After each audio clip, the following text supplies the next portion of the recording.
తెలియజేస్తున్నాము. నాకు కూడా ఇక్కడే ఫస్ట్ అపాయింట్మెంట్ 2009 అక్టోబర్లో ఇక్కడ జాయిన్ అవ్వడం అయింది.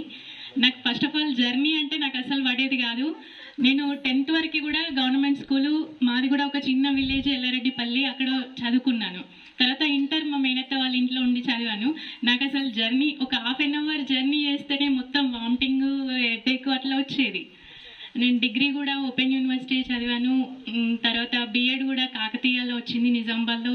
అప్పుడు కూడా నేను వీక్లీ వన్స్ అట్లా వెళ్ళేదాన్ని. అంటే నాకు ఆ హెల్త్ పరంగా నాకు జర్నీ అనేది అసలు పడేది కాదు.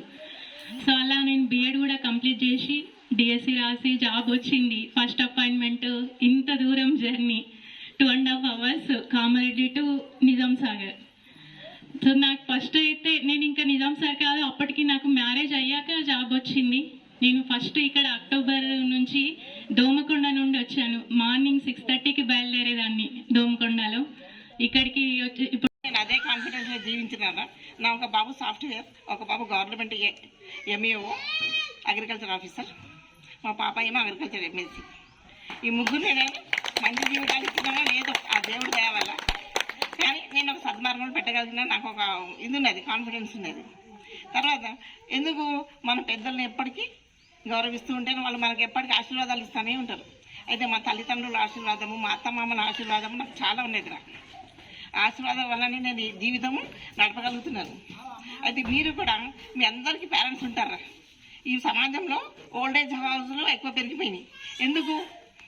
పిల్లలు చక్కగా చూడకొచ్చిండు, వాళ్ళు తీసుకుపోయి నెలకు 5,000 కదా కట్టేసాం, ఆడ ఉంటుంది, మా నాన్న ఆడ ఉంటాడు కానీ అనుకుంటారు. కానీ మీరు 5,000 ఇస్తున్నారు, కానీ వాళ్ళ ఆశీర్వాదాలు పొందలేకపోతున్నారు. అందుకు సమాజం అనేది చాలా వెనకకి వెళ్ళిపోతున్నది. అంటే మనం అనుకుంటున్నాము సమాజం చాలా డెవలప్ అవుతున్నది, మేము బాగా ఎదిగిపోతున్నాం, మస్తు సంపాదిస్తున్నాం. పంజాబ సింధు గుజరాట మరాఠా ద్రావిడ ఉచ్చల గంగా వింధ్య హిమాచల యమునా గంగా ఉచ్చల జలగి తరంగా తవ శుభ నామే జాహే తవ శుభాశిష మాగే గాయే తవ జయ గాథా. జయ